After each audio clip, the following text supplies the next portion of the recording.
Well, I'm going to give some recommendations that, while absolutely work with books and writing, but truth be told, is I think are incredible, important points for anybody looking to start a side gig or build a side business and then grow into being a full-time business. The first and foremost is be incredibly intentional with your time. I'm Junaid Ahmed, host of Hacks and Hobbies podcast and a digital presence advisor at HumbleZone. This episode is brought to you by Home Studio Mastery. I launched a consultation and course program to help podcasters and course creators to create a space in their homes that will reduce the friction of creating content and appearing their best when showing up on camera. The pandemic gave us a lot of issues, but this one is here to stay. We're now so much closer to our audience thanks to video becoming more popular and affordable. I help guide folks who want to create Hollywood-worthy studios to not only capture great content, but also build more confidence, more authority, and be more comfortable in front of the camera. If I can do it, you can too. And with my help, you can do it faster. So if you'd like to learn more, visit homestudiomastery.com and how you too can create a home studio that brings out your personality, professionalism, and possibilities. Thank you for tuning in to Hacks and Hobbies with your host, Junaid. We're visited by our amazing guests coming from all walks of life who want to learn their story, their struggles, and their journey on how they got to where they are today. So stick around. Today we get to speak with Dave Chesson. He's the creator of Kindlepreneur.com, a website devoted to teaching advanced book marketing, which even Amazon KDP acknowledges as one of the best by telling users to gain insight from Kindlepreneur how you can optimize marketing for your books. Having worked with such authors as Orson Scott Card, Ted Dekker, and more, his tactics help both fiction and nonfiction authors of all levels get their books discovered by the right readers. It is such a joy for me to speak with Dave Chesson on this episode, so let's jump right in to this episode. Thank you, Dave, for coming on to the podcast. Absolutely, and thank you for having me. Absolutely. So, wanted to get a little back end of how you got started with Kindlepreneur, what inspired you, and just walk us through how you got here.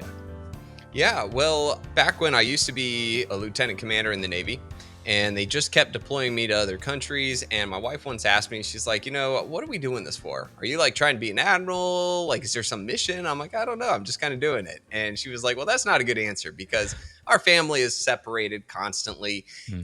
And, I'd be cool with it if you had some purpose. And it was a really good point. So we started looking at, what is it that I could do from the other side of the world that would give me an exit strategy from my normal 9-to-5 job, right? What could get me out of the military? Well, that really limited the things that I could work on because whatever I chose, it couldn't be a brick or mortar. It couldn't be something that required me to be up the same time Americans were up. I couldn't do support, shipping, like all of those things were gone. And so I actually got into search engine optimization, SEO. And for those who don't know, that's the ability to make things rank number one in Google or any search engine, right? And so I started building websites, some niche websites. I got into affiliate and all these things. But it was like one of those things where I'd spend like months of working on something and only bring in like a couple $100 a month. Yeah. Now that's cool because you could stack them. Mm-hmm. And so, all of a sudden you go from making like $200 a month to then your next project is finished and it's $400 a month and it stacks. So I had one of two things. I either had to create a system to make lots of these websites so that it would be enough for me to get out, or I needed to leverage the assets I had and create a new product. Mm-hmm. And so I thought, each one of these niche websites is about a subject matter. What if I took all the information from the websites and I put it into a book? And then I could put it on Amazon, and Amazon would help to sell it. They would take care of the logistics. I would just get to basically wake up, check my dashboard, and see how much they sold. Yeah. And I was like, this is interesting. So I did it. And instead of funneling, just bringing people into the niche website. They would come to the site, they would click on my book, and they'd go purchase it. Right. And so that was like a really good situation. I was not only getting sales from Amazon, I was getting sales from Google as well. But the funny thing is that even though I was doing this, there were books that were beating mine.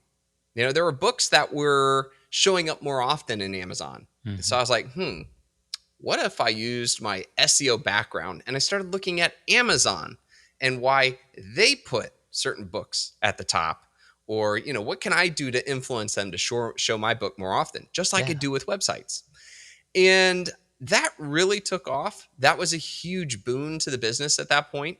But I realized nobody else was writing about this. Nobody was studying Amazon as a search engine. They weren't understanding why Amazon does what they do or how to take advantage of the keywords and the categories and all these other things that help to get your book discovered. So that's when I started Kindlepreneur.com. It's like Kindle Entrepreneur, Kindlepreneur. Yeah, nice. I love it. And I just started going into depth on just about everything that involves self-publishing as well as marketing your book. And since then, it's really taken off, and I've become a consultant to major publishing companies, as well as worked with some of my all-time favorite authors on a side-by-side basis, helping them kind of navigate these things. And so it's just been a really wild ride. Man, I love that. I mean, it's very concise. You got it all down. And if you hadn't got into the SEO, if your wife hadn't asked you that question, what is this all for? It's really smart, right? When somebody asks us a question and we have to think about what are we doing with our lives, well, we're just being guided by what's that saying, that if you don't make a plan for your own life, somebody else makes a plan for your life? Yeah, that's true. One of the biggest things, my takeaway from that entire situation was I didn't really have a vision. Okay. I just had goals. And I think that's a really important separation for people to understand. A vision is who you want to be in the future, right? And sometimes people see your vision of yourself 10 years from now. Okay. Yeah. But if you don't know who you want to be, you'll set goals that actually drive you in a wrong direction. That's why there are so many people that accomplish their goals, but they don't have fulfillment. And that's because they're becoming something they don't want to be. For example, if I hadn't established a vision that said, I want to be home with my kids, I do not want to be traveling, I need to make a certain amount of money so as to support the lifestyle that we want. If I didn't have all those things, okay, and there's a lot more to vision, but I'm just grabbing 3 here to make it simple. I could have ended up getting out of the military and taking a really cool trade job that would have me traveling. Mm-hmm. And it might be more money, but it is not in the direction of who I actually want to be. And if I don't understand that, I'm going to be unhappy. And so if she hadn't asked me that question, I would have stayed in the military. I'd have done my 20 years thinking that was successful, but deep down inside, I would have felt hollow. Mm-hmm. I might have looked back at some point in my life and regretted the fact that I missed all those birthdays, all those recitals, So I'm very thankful, though, the fact that she asked that question, and it took time for me to define who I wanted to be and what I wanted my life to look like. And then I used that as guidelines to make my decisions on which goals I'd actually set. I apologize, but I think I've lost your sound. Sorry, I hit mute on the there it is. Opposite direction. So what I really love that, and all you said, right? You got to have a vision and then set goals to achieve that vision, almost like reverse engineering where you want to be 10 years from now. Exactly. The way that I always say is that kind of imagine yourself on an island, okay? And there is land, all right? There's giant water, but there's land that surrounds the island, okay? If you don't figure out what part of land you actually want to go to, you could start setting these little goals that have you jumping, and think of goals like stones that you can put in the water that will get you to the land. You could start putting stones out there, and then all of a sudden the stones start going in circles, or they just kind of keep going. Yeah. Or worse yet, they get you to a part of the land and it is on the opposite side of where you actually want to be. That's why so many people can really work hard. They can set goals, they accomplish the goals, and then in the end of the day, or worse, at the end of their life, they look back and they're like, dang, that was not this. Why am I unhappy? And that's key. I love that. So you kept them motivated. You had it figured out, but you had to at least figure out, okay, what's out there that you can do, right? SEO is a great example. Building websites, absolutely amazing. But then taking those websites and making into the books, wow, I that's amazing. Yeah, it was a really strong competitive advantage because I was controlling traffic. I wasn't just beholden on Amazon, Mm-hmm. and it really just kind of helped to be a springboard to other things. As you're growing the Kindlepreneur business, as you put it all together, and then you mentioned a lot of big book publishers also reaching out to you, help them guide and be a consultant to. How did those things transpire? Like, how long did it take, and how long has it been since you've been doing this? Jeepers, I'd have to say that might have been 5 years or so before really getting noticed by the publishing companies. Mm-hmm. Creating Publisher Rocket, which is honestly a great way to describe it as like an SEO tool for books on Yeah. Amazon, but it gives a lot of market research. And I think that was when publishing companies really started to recognize what we were doing because they were using the software and they loved it and they had questions. The other thing was that because of that data, we've really been able to pull and understand a lot more of what's going on inside. So that's been a really cool part. But I'll tell you this, though. I'm not a fan of coaching or consulting. That's like not my jam. And the only time that I've taken it was because it was either a big time publisher that I love or it was like one of my favorite authors. I've said no to like famous authors just because I don't like their books. And so I've had fun. Like I've gotten to work with like Orson Scott Card. Mm-hmm. I was set to work with Timothy Zahn and Brandon Sanderson, but that fell through thanks to COVID. Yeah. But like I said, it's like, unless I'm a big diehard fan, no, thank you. Like, it's cool. Here's some other people. And I say that because like, I honestly think that when it comes to coaching, this person has to have, clearly they have to understand the subject matter and they have to have experience. Yeah. But what they also have to have is a skill of coaching. Like coaching, just because you know how to play soccer does not mean you know how to teach soccer or bring the best out of your players. And so I will say firsthand, I'm definitely not a good coach, and that's why I won't do coaching, but I can consult and come in and identify a problem and work that way. So I think that's really important for people to note as well. And if you're looking for a coach, look for somebody who exudes those three things, that they have that background doing the things that you want to do, that they are devoted to it, okay, not a jack of all trades, but that they also really exude an ability to bring out the best in people. Man, I love that. That's so important, right? Sure, you know how to do a certain thing, you're an expert in it, but doesn't mean that you have the capacity or the patience to coach somebody, walk through those things, right? And the latest Top Gun movie, I don't know if you've seen it. Not yet, but okay, so I'm not going to talk about it then. Coming. Okay? It's coming. But there's a lot of those examples in there. I'm like, oh wow, I'm a fighter pilot. I'm not a coach. Right? So it's really interesting how that came along, and it makes sense. Not everybody can be a coach, but we can be really good at what we do, but not necessarily be a coach. So it takes time to develop those capabilities too, right? So the people that you did work with is because you liked their stuff, right? That you really admired them and the way they bring their expertise through their books and through their coaching.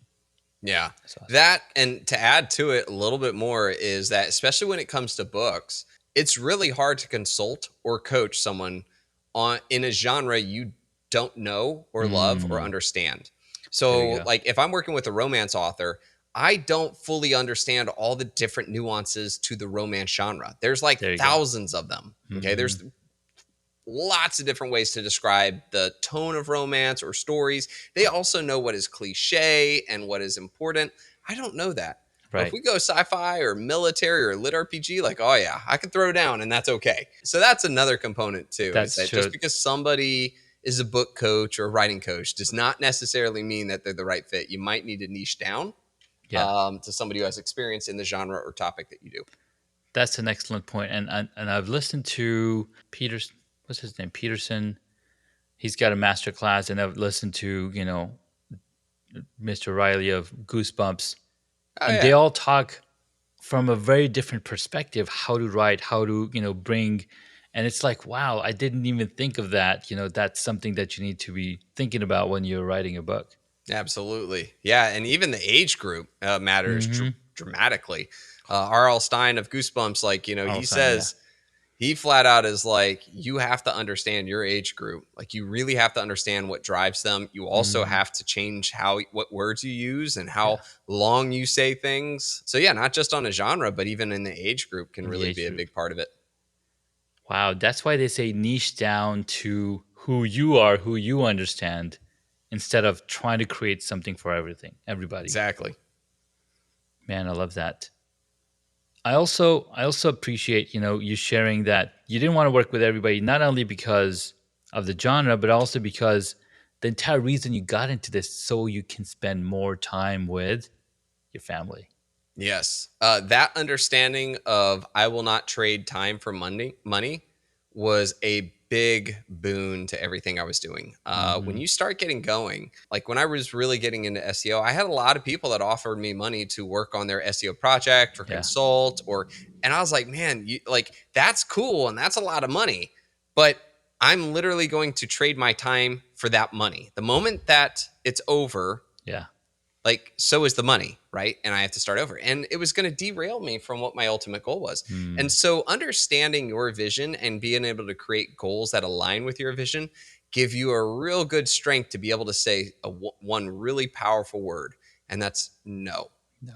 You hate the idea, oh man, I'm going to lose out on that money. I could Mm-hmm. use that, and it's like, and then you just convince yourself to go do it. But Yeah. when it's like I can clearly look at what I want to do and I can be like, I appreciate that opportunity. And I would normally say yes. However, though, it's just not aligned with what I'm working on. Mm-hmm. That's way better. And that will help you to actually get to where you want to go instead of Yeah. having another stone in the water that pulls you in the Pulls wrong you direction. away from your goal. Oh my God, I love that analogy because just yesterday I watched this physics explanation. So in the Death Valley, there's these stone trails. I don't know if you've ever seen this. So in Mm, Death Valley, there's these stones that travel in a certain direction, all in unison. And for 100 years, they had no idea who's pushing these stones. So these two scientists, went out and they're like, "Oh, we're going to experiment."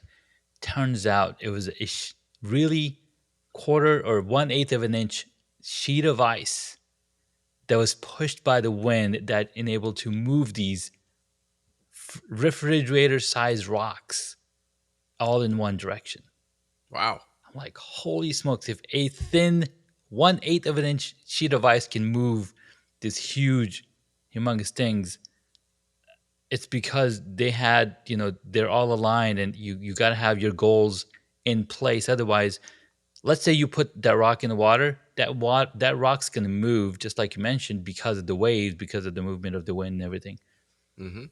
All right, this has been so much fun, Dave.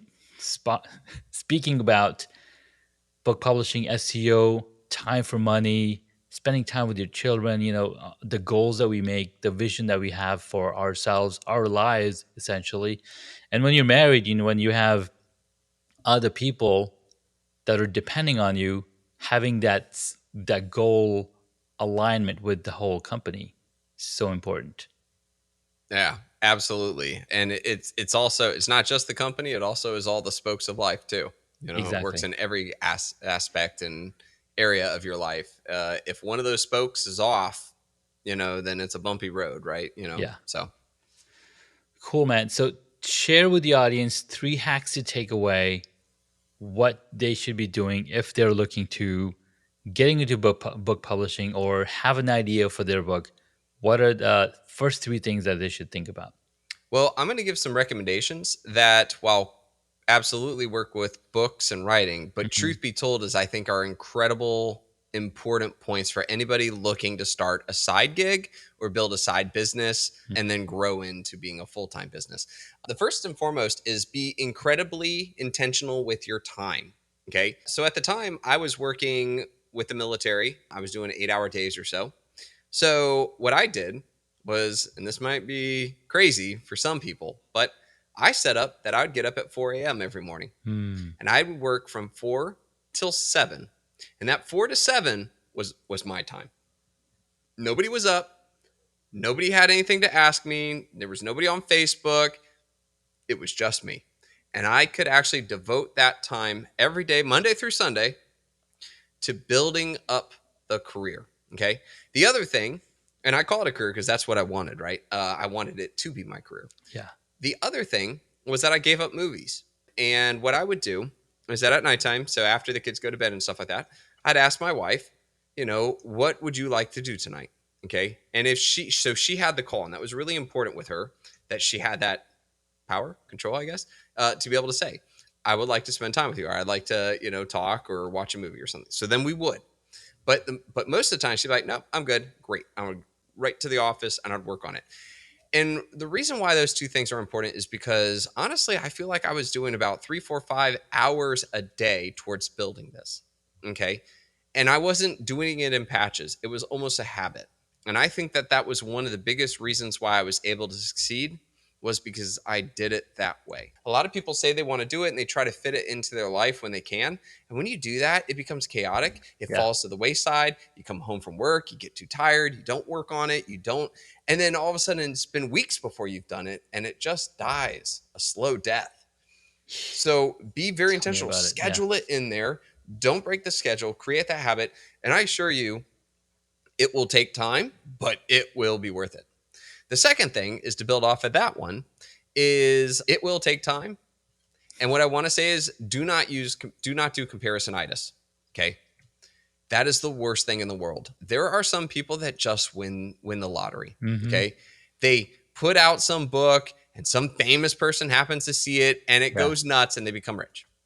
Or, and it's not fair to yourself to be like, well, all these people are successful.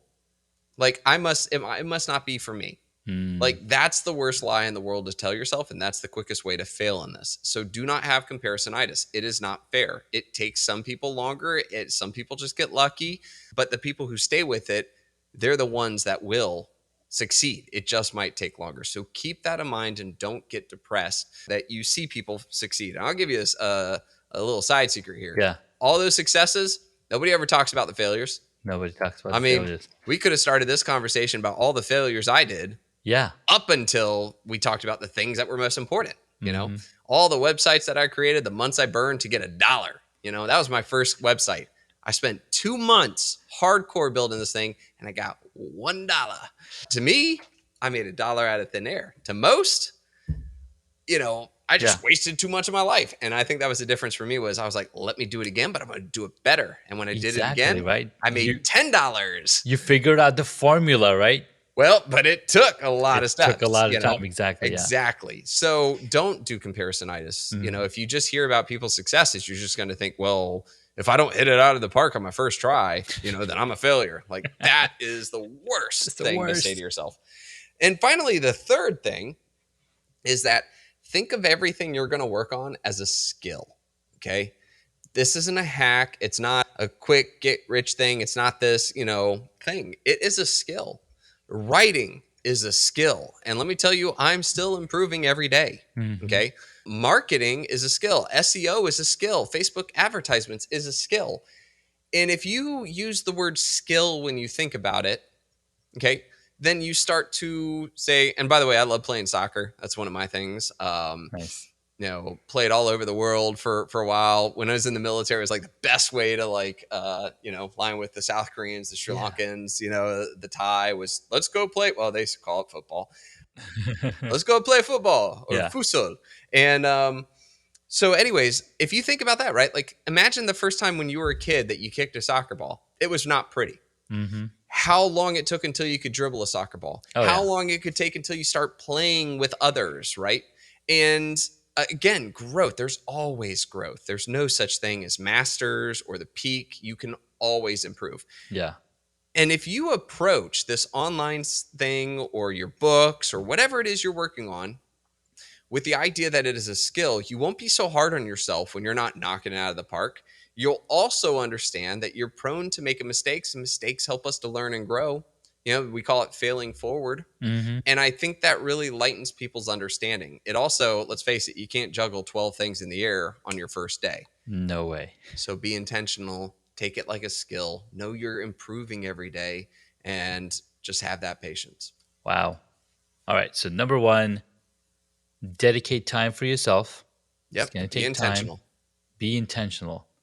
Number two, it's going to take a lot of time. And Number don't three, compare. don't compare. No comparisonitis. It's not fair. I love that. The other day I was watching this show and this guy mentioned, I've had all these failures. And the lady was like, no, it's not failures. We call it first try at success. Yeah. Right. I mean, what was it? Thomas Edison or something. Mm-hmm. It was like, it took him thousands of filaments before he finally got the right one. And somebody said, how does it feel to fail 1,000 times? He's like, I didn't fail 1,000 times. I found 1,000 ways not to do it. Yeah. Exactly. And all of those failures got him to finally find the way to do it. So absolutely. It's that mindset shift, right? Growth mindset versus, oh no, this is going bad. I love that. Dude, thank you so much for your time. I appreciate you. And this was so much fun. I wish we could talk about all the failures. Maybe that could be the next episode. Yeah. How to fail so many different ways. I would say too. And one thing is when you bring on somebody who's successful, ask them what their first failure was. Yeah. It's a common thing. And if somebody doesn't have a failure, I'd be like, well, all right, you won the lottery. Congratulations. Because let me tell you, there are a lot of failures, and there's that one saying of something like, yeah, sure, I was an overnight success, 25 years in the making. Yeah, exactly. Every overnight success takes 10 years to build up. There's a story about the bamboo tree, where you sow the seed and you have to water it, nourish it for 5 years before anything pops up. And if you stopped in the middle, you got to start all over because that seed is dead. And I think that's a very clear example of what it takes to really build anything at all. Absolutely. And at the 5th year, this bamboo shoots up and grows about 6 inches a day or something like that. It's massive. It's insane. Absolutely. Sweet. All right. We're going to jump into the quick questions. It was really fun talking with you, Dave. Thank you so much for sharing your story. The Kindlepreneur Rocket, Publisher Rocket, correct? Mm-hmm. Is an amazing application. My friend's been using it. He's published some of his books using that application, and I can't wait to get into it myself. All right. So the first question, what is the one hobby that you wish you got into? I'd love to play the bagpipes. I've always wanted to play the bagpipes. One of these days, I'm going to get there. And that's right. Ask me why, and I have no idea. They're just so cool. It is. How's it making this funny sound? I love it. What did you want to be when you were a child? Well, my dad was in the Navy, and Top Gun Original had come out, so I wanted to be a fighter pilot. Yeah. Nice. So did you ever fly a jet? I did actually. Nice. I went into the Navy and through ROTC, and they put you through a program where you get to try all the different services, and it's surface, Marine Corps, aviation, and submarines. And they put you in like one of these, I was like a T-34 or something. I can't remember the name, but it's like a acrobatic plane, and they just start going nuts. And I loved it, but I actually chose submarines. Go figure. So I was close. Nice. It's close. Nice. I love it. What is your favorite movie or TV show? And if none, how about a book? My favorite movie is Empire Strikes Back. It's just hands down my number one. It made me fall in love with Star Wars, and I'm a huge Star Wars nerd. Oh my God, I love it. Have you started watching Anakin or Obi-Wan Kenobi yet? I have. Yeah. My take on it is Ewan McGregor is the man. Just love him. He's perfect for that role. I love the fact that Disney is making more Star Wars stories. Yeah. But I'm having that one is a little bit slow. I'm not really enjoying the characterizations, and I feel like it's all at the cost of Ewan McGregor, But hold out hope. I'll say this though, Boba Fett. A lot of people give it some shade, but while it wasn't perfect, my children absolutely loved it. They loved And it. just to get to see my son light up over it, on the Rancor. I mean, it was epic to me. I love it. So, yeah.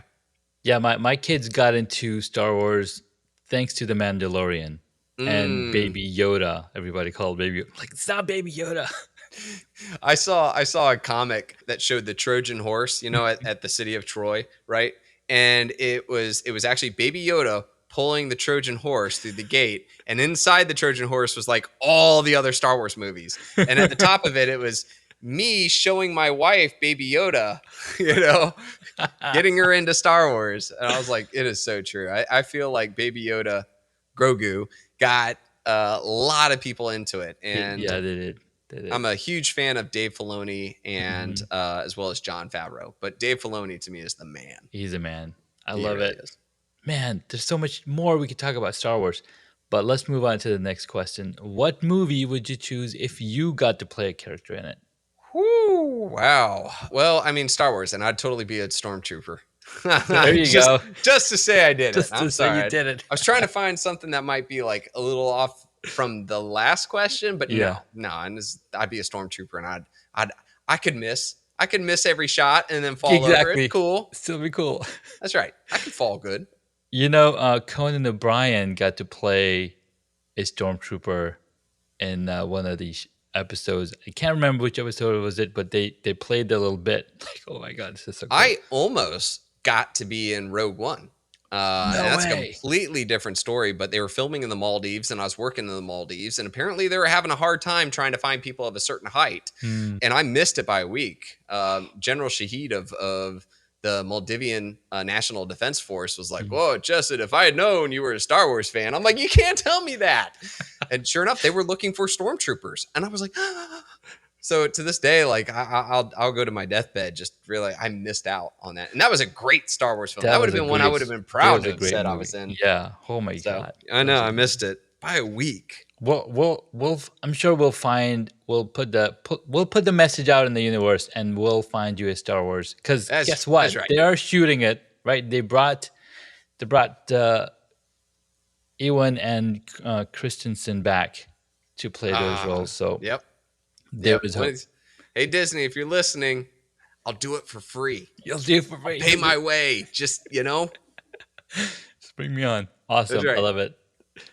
Next question. Who is your favorite superhero? Well, as a kid growing up, I really loved Venom. That was my favorite comic to read. Not exactly a great guy, but I love the art. The artwork is absolutely amazing. What did you think of the new Venom movies that they recently came out with? What's your thought about? I think they're a bit of a letdown. They're not bad. They're not great.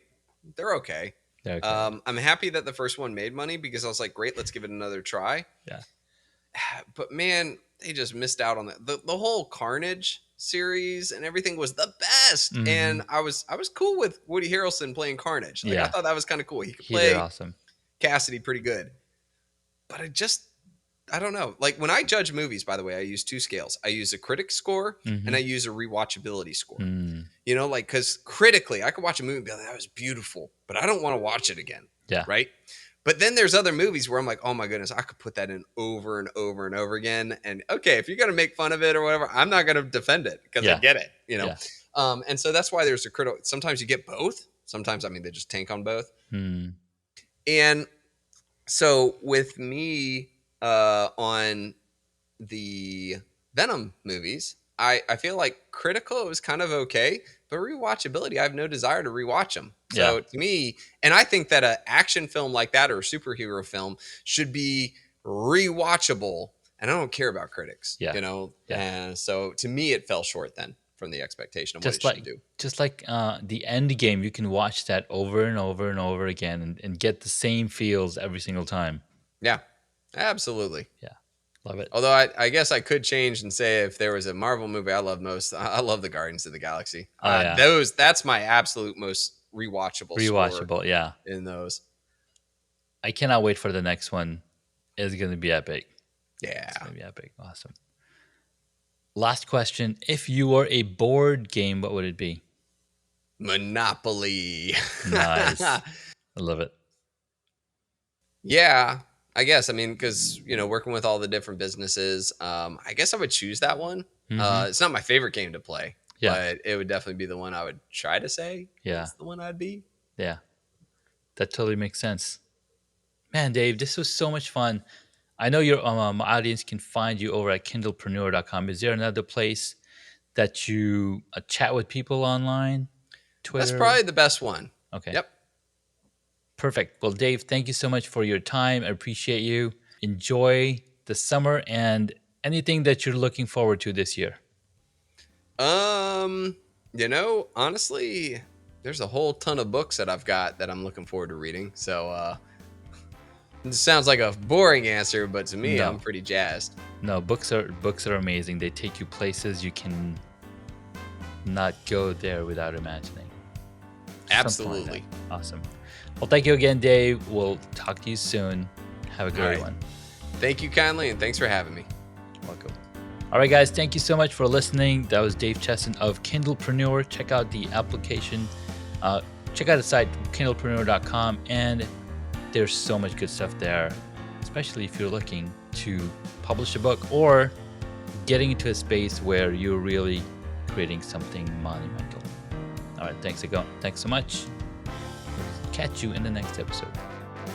Thank you for listening to Hacks and Hobbies. You can find additional information on the guest today on the website hacksandhobbies.com. Please feel free to subscribe to the podcast so you don't miss out on upcoming interviews with amazing guests.